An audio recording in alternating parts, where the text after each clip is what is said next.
Bonjour et bienvenue sur Gloria Mama. Je suis Diane et je vous propose dans ce podcast de partir à la rencontre de mères et de couples du monde entier. Ils nous livrent l'expérience de leur maternité, parfois loin de leur pays, tout aventuriers qu'ils sont. Des histoires d'hier et d'aujourd'hui, des histoires aux mille couleurs, aux mille saveurs, parfois douces, parfois plus amères. Les sujets de ce podcast ? Le désir d'enfant, les fausses couches, la grossesse, l'accouchement, l'allaitement, le retour de couche, la PMA, la GPA et bien d'autres encore vécus de par le monde. Ici, c'est un creuset d'histoires, un florilège de témoignages de parents et d'interviews de professionnels dans lesquels puiser pour apprendre, comprendre, mieux accompagner, partager, se rassurer. Chaque histoire est unique et pourtant universelle, riche de messages et d'enseignements. Car toutes ces histoires s'enlacent et s'entremêlent pour n'en raconter qu'une, celle de la vie. Amis curieux, ouvrez vos écoutilles. Aujourd'hui, je vous invite à partir à la rencontre de Stécie. Si sa grossesse a été une surprise, son accouchement l'a tout autant été par son côté exceptionnel et inattendu.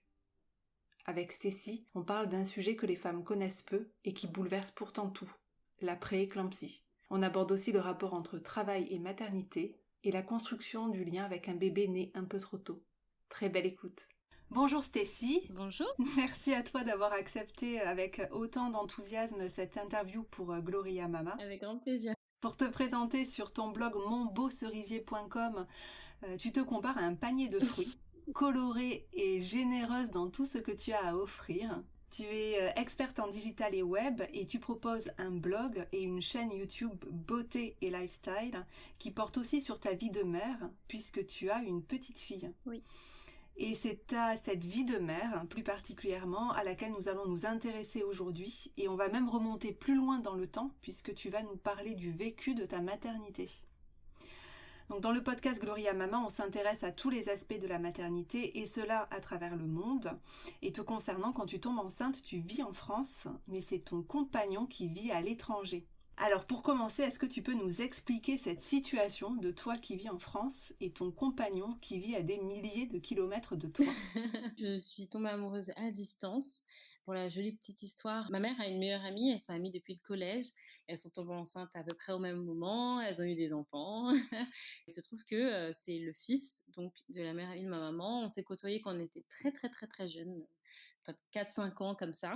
Et lui vit en Côte d'Ivoire et moi en France. Et on se voyait assez régulièrement, arrivé à peu près à l'adolescence. Chacun avait ses envies différentes de voyage. On n'avait plus forcément envie d'aller là où nos parents voulaient absolument qu'on aille. Donc on a perdu un peu contact, si ce n'est le traditionnel bonne année sur Facebook, voilà.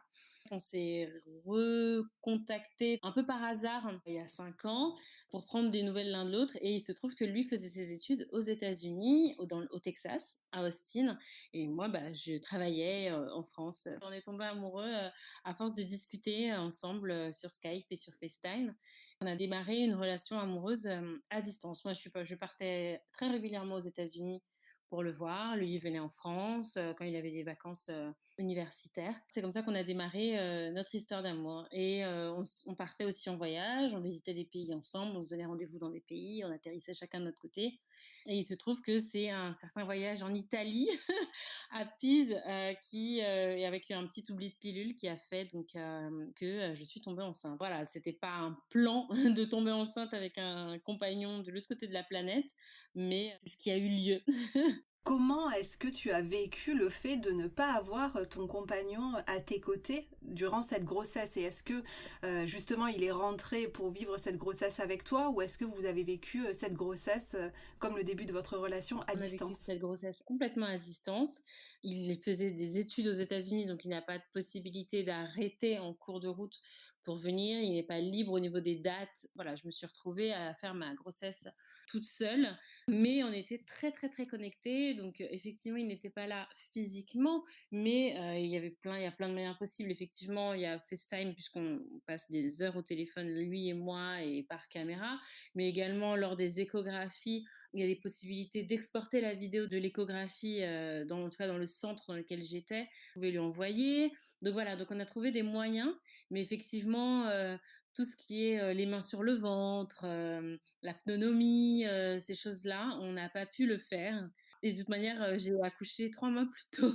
Donc même s'il avait prévu d'être là 3 semaines avant la fin du terme, puisque ça correspondait au fameux, spring break américain, j'ai accouché, bien plus tôt. Toi, le vécu de cette grossesse grâce aux nouvelles technologies et même s'il n'était pas présent, ça s'est relativement bien passé finalement. Il n'y a pas eu une frustration particulière du fait qu'il soit pas à Si, tes quand côtés. même. Alors après, ce qu'on ne connaît pas ne peut pas vous manquer, dans le sens où c'est pas comme si j'avais déjà eu une grossesse où mon compagnon était très présent et du coup, de fait, j'avais un manque. Là, c'était la première fois que je tombe enceinte, donc j'ai découvert la grossesse et la maternité par ce biais-là. De voir sa peine, par exemple, de ne pas pouvoir sentir le bébé qui bouge ou de vivre des choses des fois toute seule. Voilà, j'ai découvert le sexe, le docteur me l'a dit à moi d'abord avant que moi je l'appelle pour lui dire. Donc ce genre de choses qu'on aurait pu vivre à 2, je l'ai vécu toute seule. Et également, bon, bah, tout ce qui est fatigue, j'avais personne pour m'aider ou me relayer, j'étais toute seule. Mais je suppose que si on met à part, hein, tout le côté émotionnel, puisque j'étais quand même en couple, j'ai eu la grossesse de, on va dire, toutes les mères célibataires, Alors justement, est-ce que tu peux maintenant nous parler de ta grossesse et de ce vécu de grossesse jusqu'au moment où tout bascule? Ma grossesse s'est relativement bien passée. Le premier trimestre, j'étais persuadée que j'allais, énormément prendre de poids et en fait, au contraire, parce que je me suis mise à manger beaucoup plus équilibré que je le faisais avant et du coup, en fait, j'ai pris très, très peu de kilos et je aussi c'est que en fait, j'ai été embauchée dans un grand groupe avant de tomber enceinte. Pour, replacer un petit peu les choses, j'ai passé les premiers entretiens à partir de février, j'ai été embauchée en août, donc on m'a donné la réponse en disant: «C'est bon, vous êtes prise» en août, mais j'ai su tomber enceinte en juin. Donc je leur ai annoncé que j'étais enceinte avant de signer le contrat, en leur disant, «Bon, vous m'avez passé une dizaine d'entretiens, en même temps je suis tombée enceinte. Est-ce que c'est toujours OK pour vous?» J'étais déjà en CDI ailleurs, je préférais que les choses soient bien au clair, parce que bon, on vit dans un monde, quand même patriarcal et qu'on n'est pas à l'abri que, pendant ma période d'essai, il y ait une rupture de période d'essai et cetera et je voulais me protéger. Ils m'ont dit qu'il y avait aucun problème. Mais j'étais quand même dans une dynamique psychologique de faire mes preuves, de ne pas être «la femme enceinte» entre guillemets, puisque de toute manière j'arrivais à un poste de cadre à haute responsabilité, enceinte et je ne voulais pas qu'on m'excuse. Donc je me suis mis moi-même la pression en fait pour être comme tout le monde. Donc ne pas avoir de traitement de faveur à cause de cette grossesse. Malgré tout, je ne me suis pas ménagée. Je vivais seule, donc il y avait personne au quotidien pour me dire: «Eh, oh, ralentis, Voilà, lui, il y a 7 heures de décalage, donc en fait, il voyait les choses un peu en décalé, donc il se rendait pas forcément compte que je faisais pas attention, on va dire, au niveau de ma fatigue, et cetera. Je suis tombée 2 ou 3 fois en étant enceinte et donc là, évidemment, oui, il était inquiet, moi aussi, il m'a dit, qu'il faut que je ralentisse, clairement, que ça suffit. Mais on va dire que j'étais dans une dynamique professionnelle très intense et je ne m'écoutais pas trop, que j'étais très, très stressée, je voulais faire mes preuves et cetera et donc à la fin du 6e mois, j'étais dans ma 30e semaine, je suis allée faire mon échographie et moi j'étais trop contente parce que je me suis dit: «Ah, je vais avoir des nouvelles photos!» et là, en fait, l'échographe m'a stoppée direct en me disant que je me repose pas du tout et que ça se voit, qu'il y a un retard de grossesse flagrant sur le fœtus et que ça va pas. Et donc j'ai demandé: «Ça va pas à quel niveau?» et il me dit que le bébé devrait faire 2,2 kg et il fait 900 grammes Oh, ah ouais, et ah que, ouais. il y a un manque de liquide amniotique, qu'il y a un gros problème. Donc lui, il rigolait plus du tout. Il m'a dit: «Je vous arrête immédiatement». Parce que toi, Stécie, t'avais fait trois échographies, les trois échographies normales qui sont recommandées à faire pendant la grossesse. Donc énorme surprise quand même. Voilà. J'étais en forme, j'ai pas ressenti physiquement qu'il y avait un problème. Mon bébé bougeait bien. Pour moi, c'était vraiment la grosse baffe. Ouais. J'étais allée faire mon échographie entre midi et 2. Pour moi, j'avais une réunion à 14h30. Enfin, je venais, je faisais mon échographie et je repartais et en fait, il m'a dit: «Non, vous c'est fini. Enfin là, stop, ça s'arrête». Et j'avoue que sur le moment, je me suis dit: «Mais et mon boulot et ma réunion?» et cetera. J'étais vraiment omnibulée, par le boulot à ce moment-là. On m'arrête, donc j'avais rendez-vous à l'hôpital parce que je devais accoucher à l'hôpital. J'avais rendez-vous le lundi, donc on était mercredi de la semaine précédente. Donc l'échographe me dit: «Bon, je vous arrête à minima jusqu'à lundi et après les médecins à l'hôpital verront». Donc bon gré mal gré, je m'arrête, je reste, à la maison et le week-end, ma mère qui me voyait toujours m'agiter, j'ai fait un ménage pas possible dans la maison. Enfin, en fait, j'ai pas du tout compris que, que j'étais enceinte et que je devais me ménager. Et donc elle me dit: «Stop, ça suffit, tu restes plus seule chez toi, tu viens chez nous». Le week-end qui précède mon rendez-vous à l'hôpital, je suis chez mes parents. Donc j'avais rendez-vous le lundi, midi et donc on fait toutes les analyses, on fait rentrer dans le bureau du docteur qui était donc apparemment la responsable du service obstétrique. C'était un pur hasard et en fait, elle a une mine très concentrée. Visiblement, il y a un problème. Et du coup, toi, quand tu vas la voir et quand tu arrives dans son bureau, tu te sens comment? Parce que on a l'impression que tu es toujours dans cette agitation perpétuelle, que t'as pas super bien saisi que, que là, c'est peut-être un peu grave. Du coup, tu arrives chez elle détendue ou quand même un peu anxieuse? Un peu anxieuse, mais je pense que j'étais un peu dans un déni, rétrospectivement, je sais pas trop comment l'analyser, mais j'étais un peu, bon, bah, je me suis reposée 4 jours, ça fait 2 jours que je suis chez les parents, j'ai bien mangé, c'est bon et il a dû reprendre, ses kilos le bébé, enfin, voilà, je flottais, on va dire ça comme ça, que, j'étais pas, totalement rationnelle, je pense. Je pense que c'était un peu pour survivre aussi mentalement, mais j'avais vu que j'avais pris du poids pendant le 1er trimestre, j'avais pris 2 kilos, je crois et ensuite, la dernière fois que je m'étais pesée, pareil, j'avais pris, 2 kilos, donc j'étais à 4 kilos, de plus que la normale et là je sentais que bon bah ça y est quand même j'avais pris du poids au bout de 31 semaines c'est pas mal là je sens que je ressemble quand même à une femme enceinte donc le médecin regarde tous ses papiers et elle me dit mais vous avez pris 11 kilos là. Non, enfin moi dernière nouvelle j'ai pris 4 kilos, bah alors j'ai peut-être pris 2-3 kilos de plus et elle me dit ah non non là vous avez pris, 6-7 kilos, en 2 semaines. Vous faites une grave rétention d'eau, ça va pas du tout et là, je vois que vous avez, alors la protéinutrie, donc des protéines dans les urines. En gros, ça va pas du tout. Donc elle sort du bureau, donc elle me calcule pas du tout. Donc là, j'ai commencé à sentir le fait que j'étais un pas un bout de viande, mais un truc qui était enceinte, voilà. On me calculait pas vraiment, j'étais pas vraiment prise en compte. Elle sort du bureau, elle rentre, elle recheck des trucs sur son bureau, elle ressort et là, elle ouvre la porte et elle me dit, «Suivez-moi». Je crois qu'elle me dit: «Là, vous allez être hospitalisée d'urgence». Bon. Donc elle me fait rentrer dans un ascenseur, donc moi je la suis, je dodeline là parce que je suis une petite boule là et elle me dit: «Vous faites une prééclampsie. Est-ce que vous savez ce que c'est?» Moi je ne savais pas ce que c'était.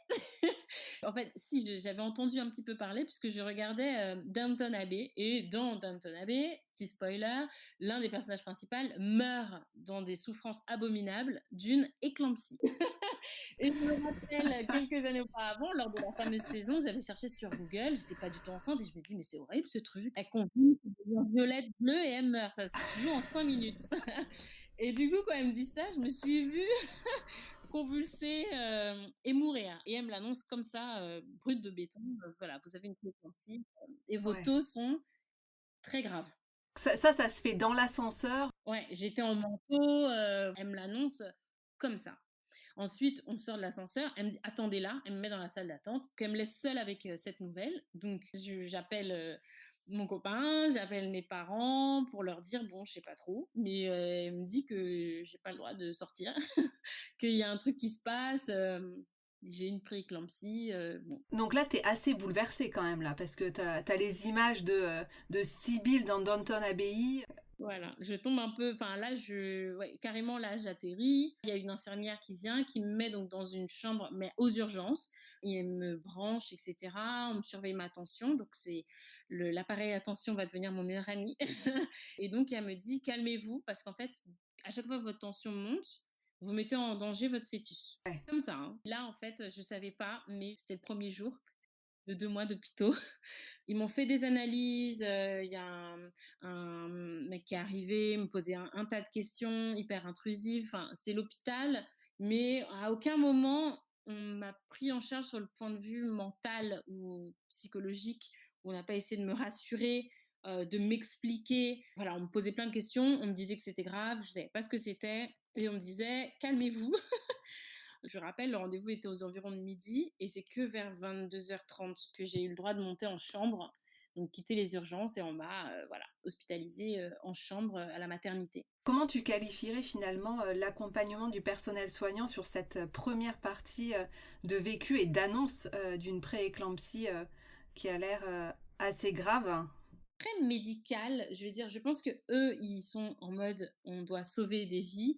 il y avait pas d'accompagnement, donc c'était assez froid, mais en même temps, ils étaient en mode, urgence, enfin, je c'est ce que j'imagine. On n'a pas essayé de me rassurer, enfin, pas plus que ça, pas plus que: «Ça va aller», mais en général, la phrase: «Ça va aller» ne m'aide pas plus que ça. On m'a dit, que j'avais le droit d'appeler des proches, mais voilà, ma mère est arrivée, mais elle a pas eu le droit de rentrer dans la chambre tout de suite. Ils étaient vraiment en mode, faut sauver le bébé et la personne qui porte le bébé. Et est-ce qu'à un moment donné, du coup, ce comportement-là, ça te fait culpabiliser, hein? Mes 6 mois de grossesse, forcément que je revois tout ça en me disant que c'était peut-être mon mode de vie qui n'a pas ralenti avec la grossesse. Tout ça qui a, entre guillemets, a mis en danger mon bébé. Tout ça m'a fait culpabiliser, en fait. Sur le moment, je me suis dit: «Bah, c'est moi, en fait, c'est ma faute, tout simplement» et personne m'a dit que non, c'était pas ma faute. Quand l'échographe m'a dit, que, ouais, vous reposez pas, on fait comprendre assez clairement que, c'est le mode de vie de la maman qui génère ça, alors que pas vraiment.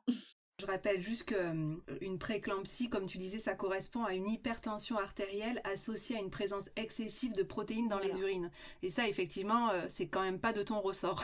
Non, vraiment pas. Donc du coup, en fait, je savais pas non plus que, bah, apparemment, il y a énormément de femmes qui en meurent par an en France aujourd'hui et enfin, j'étais absolument pas au courant. Vu que j'étais à 31 semaines, j'étais encore très loin de mes cours de enfin, je crois comment on appelle ça? Les cours de De préparation à la naissance. donc je n'y connaissais rien du tout. Donc, comment tu passes cette première nuit? Est-ce que donc ta mère vient te rendre visite, tu peux, échanger avec elle? Elle part, tu passes la nuit seule et Ouais. les prochains jours aussi? Ouais, donc là s'enchaîne ce qu'ils appellent en gros faire survivre le bébé. Parce que en fait, le bébé n'est jamais mieux que dans le ventre. C'est le meilleur endroit où il peut être. Donc il faut pouvoir le garder le plus longtemps possible dans le ventre sans, bah, qu'il meure et qu'il me fasse mourir. On me surveillait littéralement comme du lait sur le feu. J'étais branchée au tensiomètre là, toute la journée. En gros, on a, entre 11,7 et 12 de tension, normale, quand tout va bien. Si on est trop, trop, trop, trop énervé, qu'on a mal au crâne et cetera, tellement on est énervé, bouleversé, on peut monter à 13 de tension. Bon, bah, moi, j'étais montée à 23. Ah Ah oui, ouais! ouais. Donc non, non, c'était hyper violent et en fait, même les infirmières, les sages-femmes me demandaient pourquoi j'ai pas perdu la vue. Enfin, ils m'ont dit, «Vous voyez pas des taches noires, vous avez pas mal à la tête, vous voyez toujours?» Enfin, c'est des niveaux de tension où normalement, le cerveau, il déconnecte des organes. Ouais, c'est fou, hein. J'avais peur, mais je sentais pas physiquement que j'avais 23 de tension. Et tu sais, tu nous disais que tu avais de la rétention d'eau, ça se voyait pas du tout physiquement? Si, si, moi, ce que je me disais, c'était que, bah, je ressemble à une femme enceinte, mais en fait, j'étais un bibendum. J'ai gonflé, en fait, mes jambes, c'était des poteaux. En soi, c'est pas alarmant puisque les femmes, en général, qui ont une grossesse, ont les jambes qui gonflent. Enfin, c'est des symptômes, entre guillemets, normaux d'une grossesse vers la fin, on va dire. Mais donc, personne s'est vraiment alarmé. En fait, ce qui est alarmant, c'est la rapidité avec laquelle ça arrivait, le temps très court pendant lequel j'ai pris 7 kilos en presque en 3 semaines, même pas. Mon visage effectivement était, gonflé, mes doigts, enfin parce qu'au total, en fait, ça faisait que 11 kilos au total de prise de poids. Voilà, il y a des femmes qui prennent 20 kilos pendant une grossesse, et elles ont des grossesses normales. Donc en soi, moi, j'étais pas plus inquiète que ça. Mais et donc, bah, j'avais une prise de sang le matin et une prise de sang le soir. Et pour moi qui suis une phobique des aiguilles, c'était horrible. Se faire réveiller en se faisant extraire du sang et s'endormir avec, cette même prise de sang, être branché, faire des monitos toute la journée. On peut pas dormir finalement parce qu'il y a le bruit du monito qui correspond, bah, au bruit du battement du cœur du bébé et en fait, sans le vouloir, on surveille. On a peur que ça s'arrête. Assez régulièrement, l'appareil à tension serre votre bras, donc même si vous faites une sieste, en fait, toutes les 30 minutes, votre bras, il est compressé. Enfin, et pendant tout ce temps-là, les infirmières qui étaient adorables, vraiment pour le coup là, j'ai vraiment été encadrée par des équipes de sages-femmes qui étaient vraiment adorables, mais qui vous répètent sans cesse, «Calmez-vous, apaisez-vous». Ouais. C'était très, très difficile et moi, c'était vraiment l'angoisse permanente. J'avais vraiment l'impression que mon bébé était pas du tout en sécurité. Donc on était lundi, le premier rendez-vous. Vendredi, il y a eu une première alerte. Il y a eu une écho et en fait, le liquide amniotique, enfin, elle était presque au sec. Ça allait pas du tout, du tout, du tout. Donc du coup, ils m'ont fait une piqûre pour développer artificiellement ses poumons. dans le cas où on devrait la sortir. Puisque, en fait, ces poumons n'étaient pas développés à 31 semaines plus 5, ils n'étaient pas développés. Ouais, parce que Stécie, il n'y a pas de traitement en fait contre la prééclampsie, hein. À part effectivement te demander de te calmer, le vrai, en fait, le vrai traitement entre guillemets, c'est il faut accoucher. Voilà, tout simplement. Et en fait, cette fameuse nuit-là, on m'a dit, alors je sais plus trop exactement comment ça s'est passé, mais toujours est-il que j'ai dû faire une échographie à 2 heures du matin. Donc je crois en fait j'ai fait ma dernière écho à 20 heures, ils m'ont dit d'aller me coucher et à 2 heures du matin, ils m'ont réveillée pour aller refaire une écho. On me fait descendre aux urgences obstétriques. On me dit que l'écho ça va pas du tout, que le cœur du bébé ça va pas. Donc on me fait changer de pièce et là c'est en fait celle qui gérait, donc la chef du service, enfin, en tout cas la dame qui était là pour faire accoucher, le docteur qui était là, était un docteur qui n'appartient pas à l'hôpital.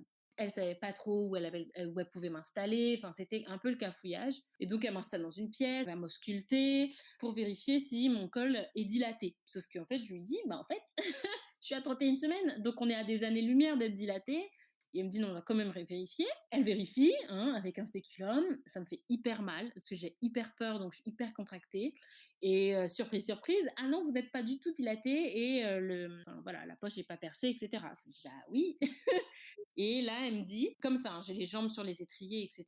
Et elle me dit le bébé, ça va pas du tout. On va vous ouvrir, comme ça, hein, le terme. Le terme, on va vous ouvrir. J'éclate en larmes, là, c'est trop. Donc, je lui dis non, enfin, je sais même pas de quoi il s'agit. Donc, elle me dit, bah, je vous laisse avec la sage-femme. Donc, elle sort. Je suis dans la salle d'attente avec la sage-femme qui me dit, est-ce que vous savez ce que c'est une césarienne?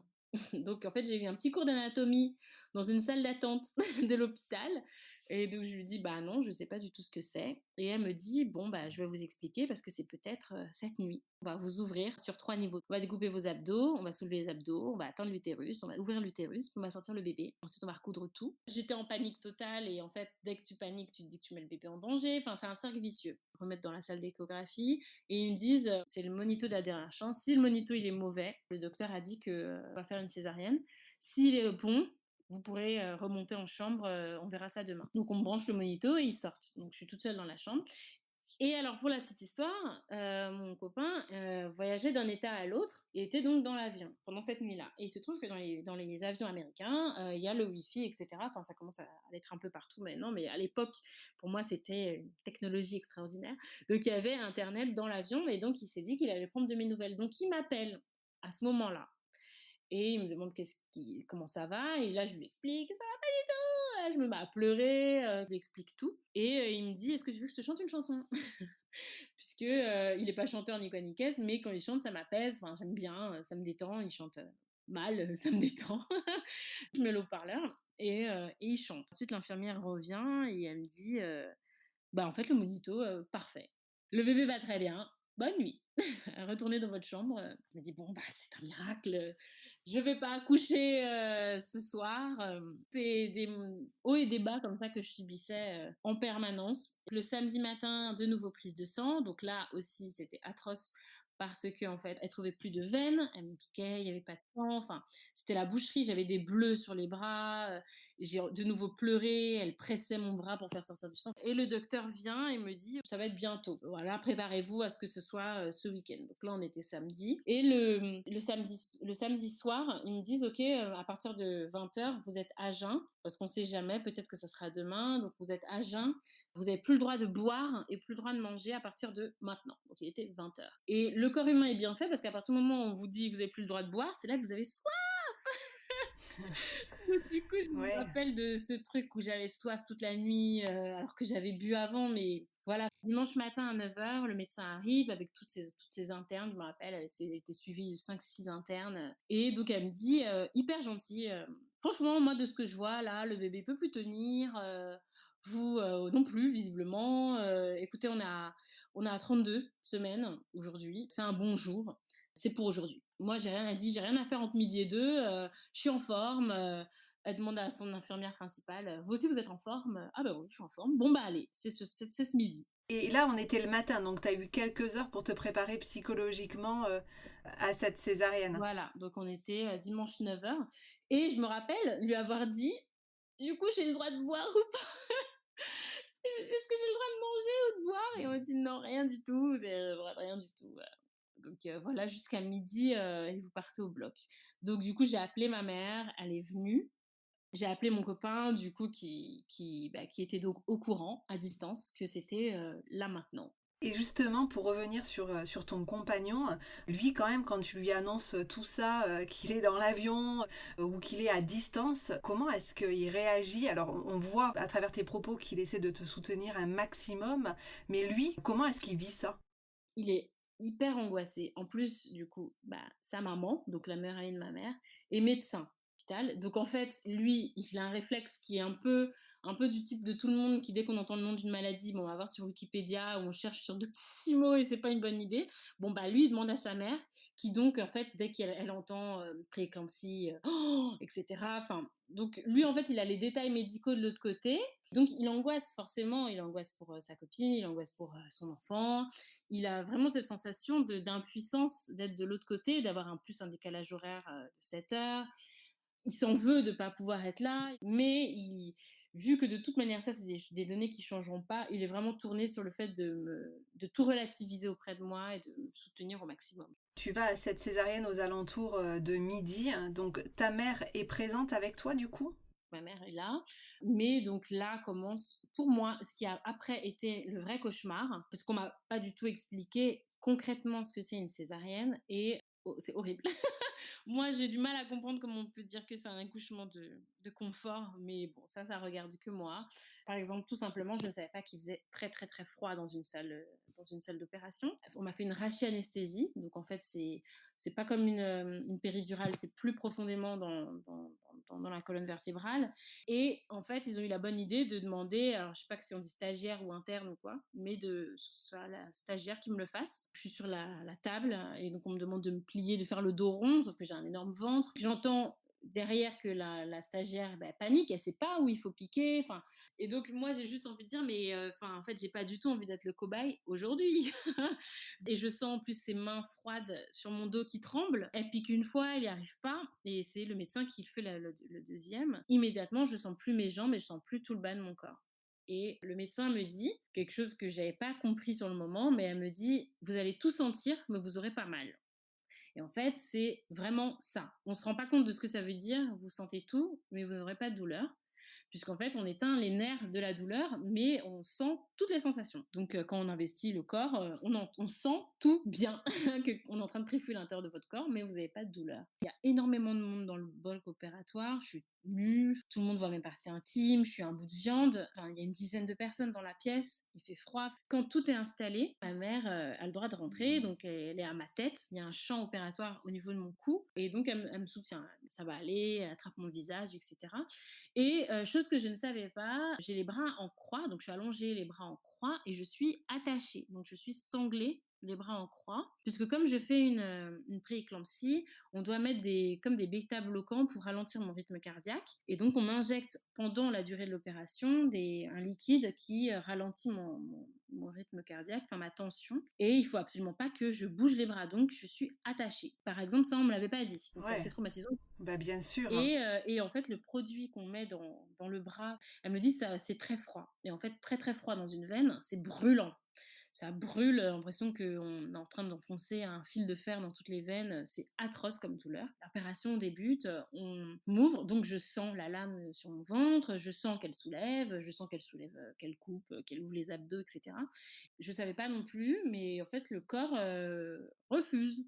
Donc en fait, mes jambes, tout le bas de mon corps se met à convulser. Les médecins qui sont donc de l'autre côté du champ, ça c'est que des sensations, mais qui attrapent mon corps, mais il y a pas de douleur, mais vraiment on sent tout, tout, les organes, les mains dans les organes. Et ensuite, au bout d'un temps que je ne saurais absolument pas qualifier, que j'entends le cri d'un bébé. On me dit, elle est en bonne santé, et on me la montre.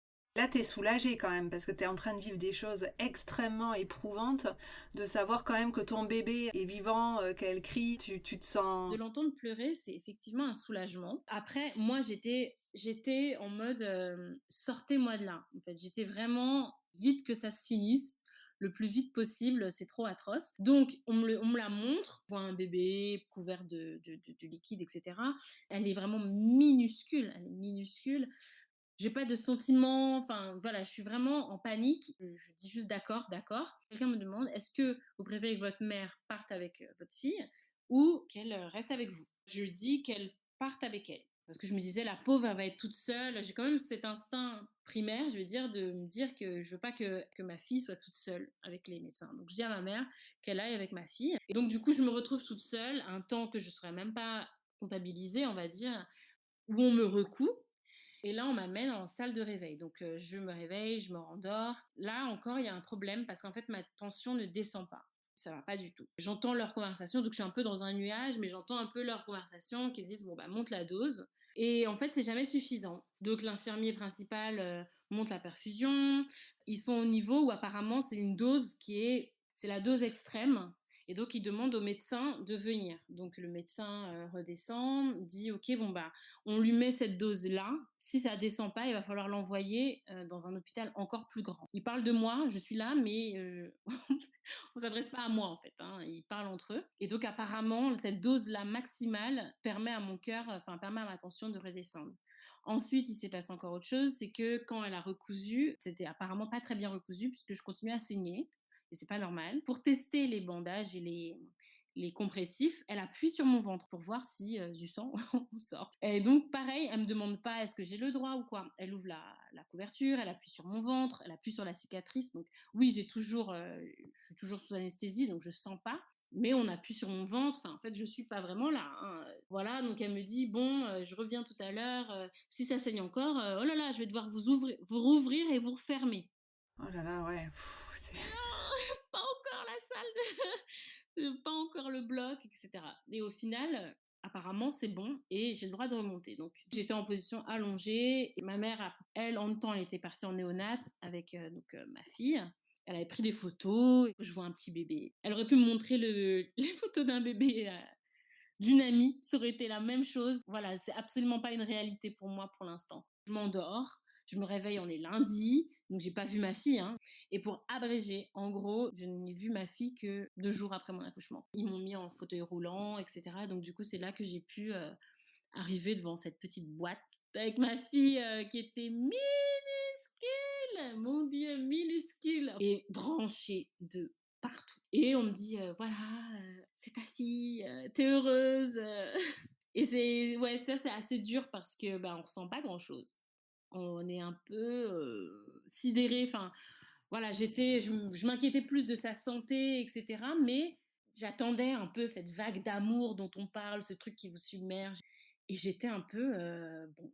après avec tout ce que tu as vécu, entre la sidération de l'annonce de la prééclampsie aggravée, les hauts et les bas, le fait de pas très bien comprendre, le fait d'être bon, qu'on te demande pas non plus forcément ton consentement, alors que c'est l'obligation de le faire. T'arrives devant un bébé, c'est tellement d'émotions finalement qu'on peut tout à fait comprendre, Le cerveau, il fait un peu un tri, on va dire, au niveau des émotions et ou alors il a trop donné auparavant. Je suis vraiment en pilote automatique et là, on me dit: «Il faut faire du pot à pot». En fait, je prends les événements tels qu'ils arrivent sur des plateaux, on va dire, mais j'ai encore un peu de mal à assimiler et le soir, j'étais sous morphine, hein, donc c'est des ampoules de morphine qu'on vous donne pour la douleur de la cicatrice.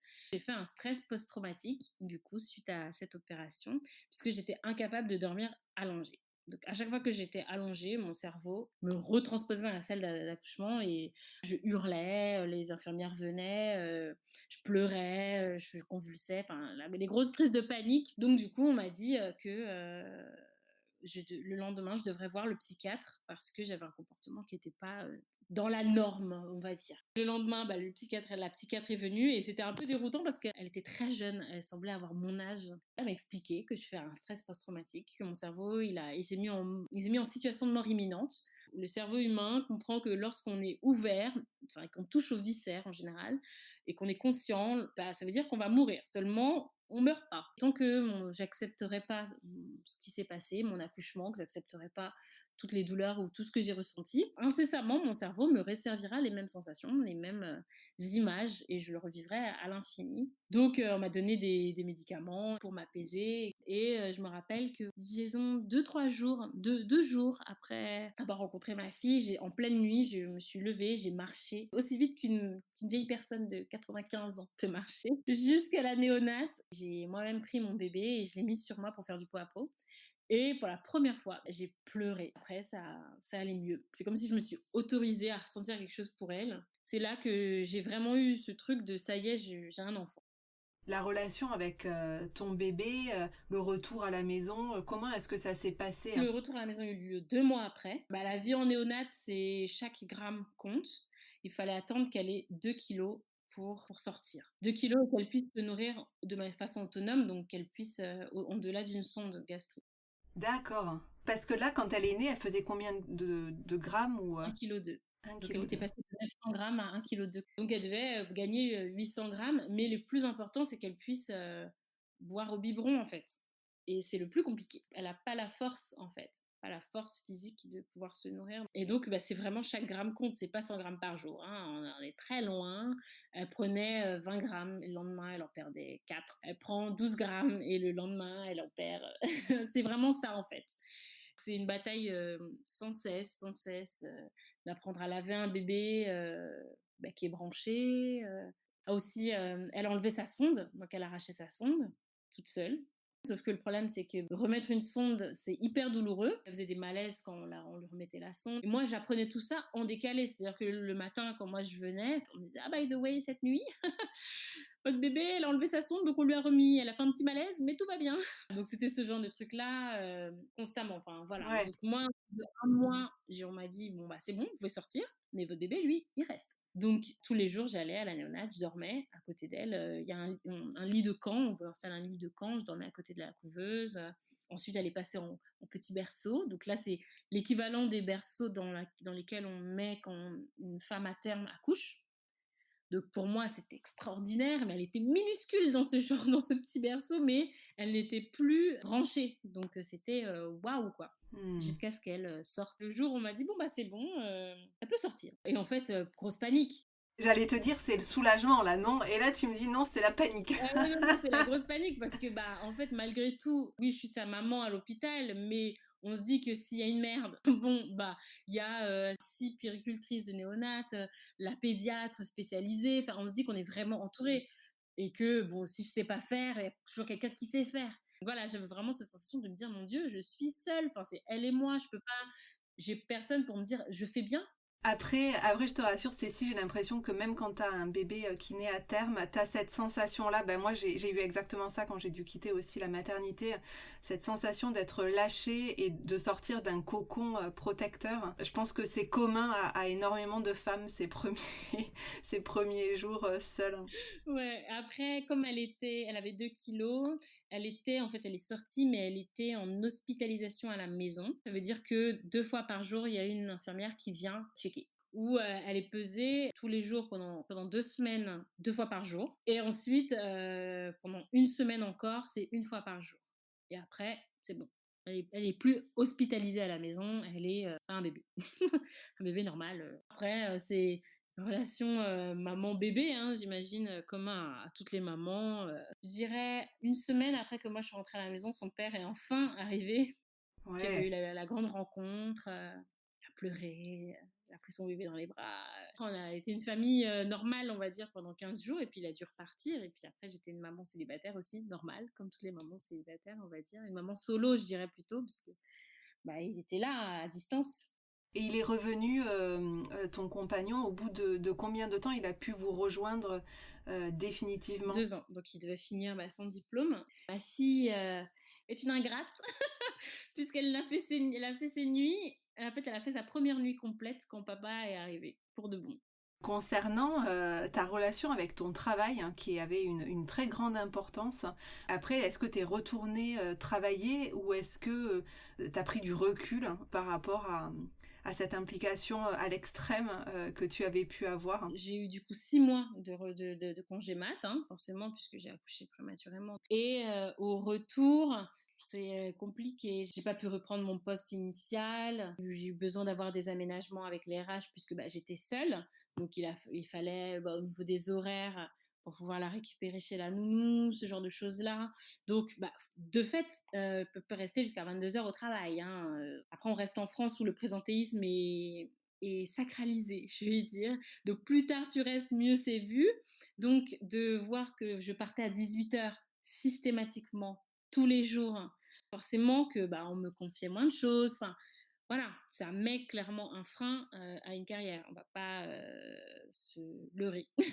Même si je disais que je pouvais après travailler tard le soir, enfin, je veux dire, faire, la coucher et ensuite reprendre mon boulot, c'est pas du tout pareil. Une réunion qui commence à 17h30, à 18 heures, moi je sors de réunion et la réunion elle va pas reprendre à 22 heures. De toute manière, j'étais un petit peu échaudée au niveau de mon implication, donc voilà, on va dire que j'ai tenu, encore, 1 an et demi, et ensuite, j'ai préféré quitter.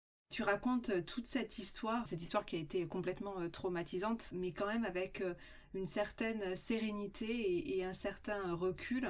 Combien de temps tu as mis pour arriver à avoir cette sérénité par rapport à ton vécu de cette grossesse et de cet accouchement? Alors c'est pas serein, même, j'ai envie de dire, pas du tout. Ça s'entend que je fais beaucoup d'ironie, que j'utilise beaucoup l'humour, mais c'est pour distancier. Et je sais qu'au fond de moi, que ça reste quand même un épisode très traumatisant pour la simple et bonne raison que j'ai pas du tout envie de réitérer l'expérience, de la maternité, en tout cas pas pour l'instant. J'ai eu du mal avec, un peu l'omerta qu'il y a autour de l'accouchement. Ça s'est forcément bien passé, ou alors si c'est pas bien passé, on veut pas en entendre parler. C'est: «Ah oui, bon, ça a été un peu difficile, quoi. Oui, mais on sait. Il faut pas en parler aux personnes qui ont pas encore eu d'enfants parce que tu comprends, ça va les dégoûter, elles vont pas faire d'enfants. Il faut pas en parler aux femmes enceintes parce que tu comprends, ça va leur faire peur, et ensuite, celles qui ont déjà des enfants, il y a une sorte un peu de d'accord tacite de: "On va pas en parler"». J'ai vraiment cette sensation que ça reste quand même un peu tabou et qu'on peut pas en parler à tout le monde, qu'on peut pas dire, «Moi, mon accouchement était merdique». C'est forcément le plus beau jour de ta vie. Est-ce que c'est pour ça, du coup, Stécie, que tu as choisi de raconter ton histoire? Est-ce que c'est pour aussi lever un peu ce tabou, déjà de la prééclampsie qu'on connaît pas très bien, mais aussi cette espèce d'image véhiculée sur les réseaux sociaux de la maternité parfaite? Oui, c'est ça. Je pense que c'est aussi un peu thérapeutique pour moi de pouvoir mettre des mots dessus, que c'est des choses qui arrivent, qu'on devrait se renseigner un peu plus, que, de savoir qu'un accouchement peut mal se passer, c'est bien de le savoir auparavant plutôt que, bah, d'avoir la belle surprise sur le moment. Je pense que c'est aussi tout ça qui fait que je peux en parler aujourd'hui et que j'ai envie aussi d'en parler. Alors effectivement, la mortalité par éclampsie, c'est la deuxième cause de mortalité maternelle. Ça représente près de 11% des décès, juste derrière les hémorragies de la délivrance, qui représentent 36% des décès maternels. Et avant, moi, que tu me racontes ton histoire, et avant effectivement que je vois aussi cet épisode de Sibylle mourant en couche, c'était vraiment quelque chose que je connaissais pas du tout, hein. Donc merci beaucoup d'avoir partagé avec nous ton expérience qui a été haute en couleurs, C'est vraiment un plaisir. avec autant d'énergie et de vérité hein, aussi, hein. Merci. Et merci de parler de ce sujet de prééclampsie dont on parle pas beaucoup. C'est important, je pense, tu vois, ta démarche, Stécie, parce que effectivement, il y a des maternités qui peuvent être jalonnées d'un peu plus de difficultés et c'est important que les femmes le sachent aussi, hein. Est-ce que tu veux rajouter quelque chose ou est-ce que tu as certains messages que tu souhaites faire passer plus particulièrement aux femmes et aux couples? Déjà de pas avoir peur. Donc moi, quand même, on m'a dit, que ma prééclampsie était aggravée, mais qu'elle était assez exceptionnelle dans le sens où, enfin, on m'a demandé après de participer à une étude universitaire à l'hôpital et cetera parce que moi, mes taux étaient assez énormes. Donc mon expérience reste quand même pas rare, mais bon, quand même, on va dire exceptionnelle dans le mauvais sens du terme, et que ça peut être bien pris en charge. Moi, après, par exemple, on m'a dit que si je veux retomber enceinte, à partir du moment où j'entends que je suis enceinte, il y a un traitement qui existe tout simplement à base d'aspirine et ça limite grandement le risque d'une deuxième prééclampsie. Donc, faut pas non plus rentrer dans une psychose par rapport à cette maladie-là, mais il faut l'avoir à l'œil. Il faut se renseigner sur toutes les maladies de la grossesse, tout simplement. Et je rajoute une bonne nouvelle quand même, c'est que en général, les risques que ça recommence avec le même partenaire, elles sont limitées. Effectivement. Et aussi, peut-être qu'on ne le dit pas assez, mais je voudrais remercier le personnel soignant qui m'a accompagnée après, vraiment les puéricultrices de néonates, les pédiatres spécialisés en néonates, les sages-femmes m'ont vraiment aidée. Elles font un métier qui est vraiment extraordinaire. Moi, quand j'allais me reposer, mon bébé était hyper bien encadré, hyper bien choyé, vraiment avec beaucoup d'amour. C'est pas juste un job. Elles y mettent vraiment du leur. Je pense que voilà, c'est un métier dont on n'entend pas assez parler. Je pense que c'est les héros du quotidien. On l'a entendu un petit peu avec la crise, mais elle, c'est tous les jours.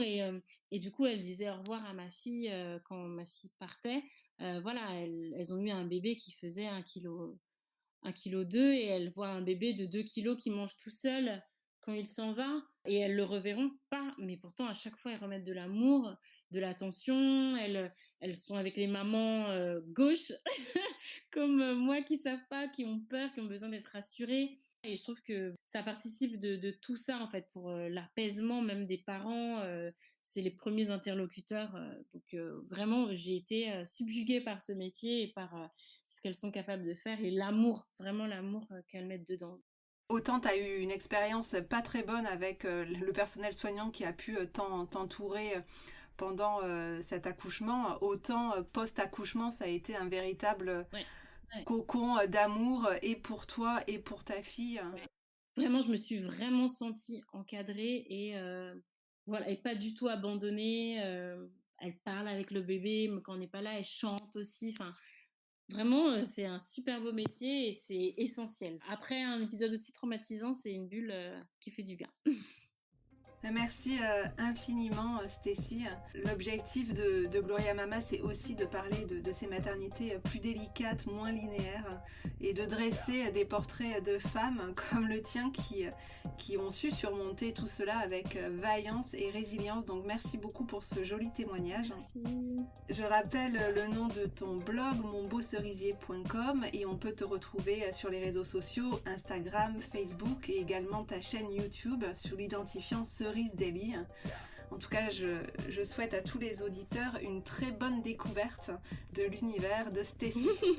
Merci. Au revoir Stécie. Au revoir. Dans le prochain épisode, je vous propose de partir de l'autre côté de la planète, au pays du soleil levant avec Aurore. Une grossesse et un accouchement au Japon, ça ressemble à quoi ? Si vous avez aimé cet épisode ou que vous pensez qu'il peut être utile à d'autres, n'hésitez pas à en parler, à le partager, à mettre 5 étoiles sur iTunes et un commentaire. Cela permet à d'autres de les découvrir et ça m'aide beaucoup à faire connaître Gloria Mama. Vous pouvez également me suivre sur Instagram ou Facebook sous l'identifiant gloriamama.diane. Je suis toujours heureuse de lire vos impressions et commentaires, alors n'hésitez pas. À très vite sur Gloria Mama.